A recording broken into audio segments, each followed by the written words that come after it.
Hello, what's up mga kapurdoy? Panibagong araw, panibagong maulang araw. At ngayon dapat nakatoka tayong tapusin yung kulungan ng baboy na inahing baboy. Tapos medyo masyadong maulan, basa yung welding machine natin. So dumating yung parcel natin pang saka. Kaya unbox tayo guys. So manood kayo guys. Kung hindi ko pa ito nabuksan eh. Naisip kong i-video kasi hindi ko sure kung magugustuhan ko o magugustuhan ng mga makakanood nito. So ano pang hinihintay natin guys? Tsaka nga pala guys, meron akong galing sa Shop Like a Billionaire guys. So may git 100 lang ito per piece. So nabuksan ko na yung isa, tapos yung isa andito pa. So guys, napakaganda. Shop Like a Billionaire. While inahawakan ko siya, nararamdaman ko talaga na napakatibay niya. Yan niya guys, nylon thread. So Shop Like a Billionaire. wag sabihin yung guys, kasi hindi tayo paid. So lang, Shop Like a Purdoy. So magandang pang outing.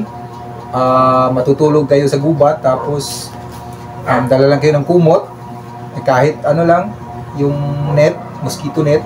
Tapos ito, sobrang aliwalas siguro ng tulog niyo guys, kasi tingnan nyo ang hapa laki ng allowance guys. Gustong gusto ko talaga na nung binuksan ko kanina, nakita ko ang lapad tingnan niya. Nakabili na ako dati guys, ng misis ko. Pero siguro wala pa sa kalahati yung nabili ko guys. Ang lapad niya hanggang dito lang or hanggang dito ba yun? Kahit ganyanin ko, kahit ganituin ko, hanggang dito lang. Tapos ito, sobra sa doble. So sulit siya guys. Pag binentahan nyo to on hand, siguro pag ako nakabili nito, siguro mga 300 mahigit o malapit-lapit sa 300 yung pinakamura. Tapos dun sa pinag-orderan natin, laki ng bawas. So ito yung isa, dito binuksan. Ito, sobrang ganda guys, sobrang ganda. Kaya lang may warning ha, aware, warning. To avoid danger of suffocation, keep this plastic bag away from babies, children. Do not use this bag in cribs, beds, carriage, or playpens. This bag is not a toy. Totoo ba guys? Talaga lang tingnan nyo nga. Ba't ganito ang warning niya? Sobrang higpit.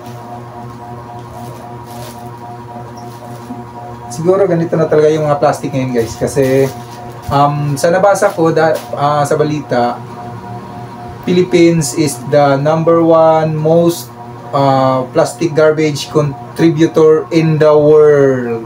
So ako man naisip ko na gustuhin ko talagang yung ayusin ba yung mga garbage na ganun.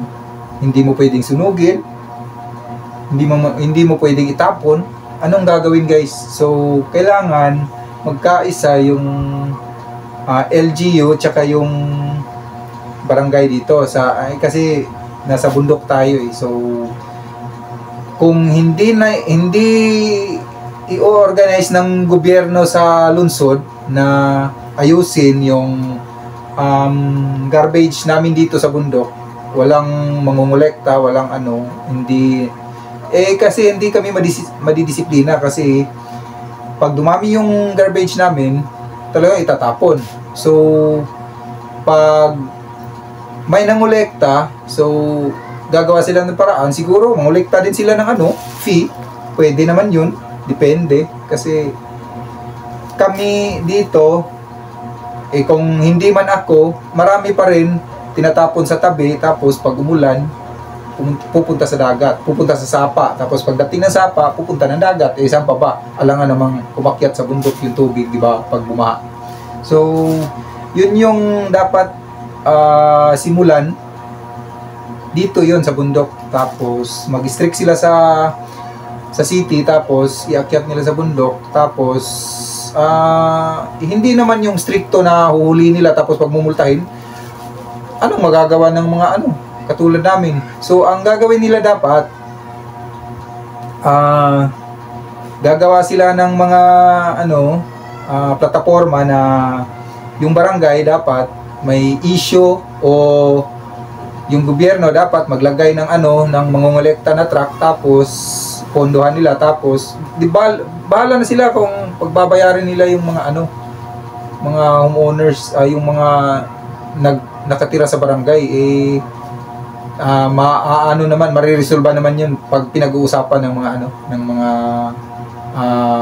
nasa kinauukulan sa mga barangay, halimbawa yung mga konsehal, yung mga barangay tanods. So kailangan pag-usapan ng maigi para mabawasan naman kahit konti lang. Ay halimbawa 100 yung basura na naanod sa bawat ulan, halimbawa lang 100 sako. Kung mariresolba nila, gagawa sila ng paraan, isisimulan nila sa bundok, siguro mababawasan kahit man lang 10 o 5 sako man lang, ang dami kayang basura na bumababa. So dapat hindi yung simpleng nakatira lang sa komunidad yung pag-iinitan, huhulihin, tapos pagmumultahin. Wala lalabas din sila, magtatapon din ulit. Kaya dapat i-organize, magsisimula sa barangay dapat, kasi yung katulad namin, willing naman kami sumunod. Nung simula nga nung binan yung plastic sa city, nainis ako kasi may bumili ng bigas. Ang layo dito 7 to 8 kilometers dito, tapos bundok na.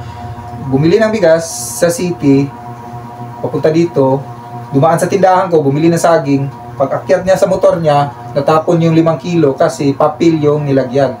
Tawag namin bulsita. So lahat ng 5 kilo niya nasa kalsada, walang napulot kahit 1 kilo. So yun yung masaklap, na hindi naman trained, hindi naman nila kasalanan kung binawal nila, kasi bawal na nga kami, hindi kami na-trained na bawat punta namin sa lungsod, magdadala kami ng lalagyan, kasi urgent nga palagi kaming nagmamadali, tapos mahirap pag yung pera namin sakto lang sa bigas, wala kami pambili ng eco bag, ang mahal pa naman, 20, tapos kalahating bigas na yun, kalahating kilo na yun. So dapat i-organize ng barangay, pwede once a month magpatawag sila ng di ba, forum, tapos sabihin na ganito, ganyan, ayusin natin to, ayusin natin para yung mga dahan-dahan, kahit hindi man lang mabigla, dahan-dahang ma-organize yung mga basura natin. So ito siguro pag nagluto ako, gagawin ko tong pangsindi, ganun pa din, sinunog, pero at least hindi binuo, mas siguro nalimitahan yung usok, pero sinunog pa rin. Pero wala kailangan ko din ng pansindi kasi ako yung iluluto ko sa negosyo, yung luluto kami ng chips na makakatulong tong mga ganito. Tapos ito, ayan striktong-strikto to avoid danger of suffocation, keep this plastic away from babies. So siguro madaling malunok, o kaya paglaruan tapos lunukin, siguro yun yung nila purpose. So sana makatulong yung mga ganitong paskil. Pero sa mga plastic bags, dapat talaga magsimula sila dito sa barangay.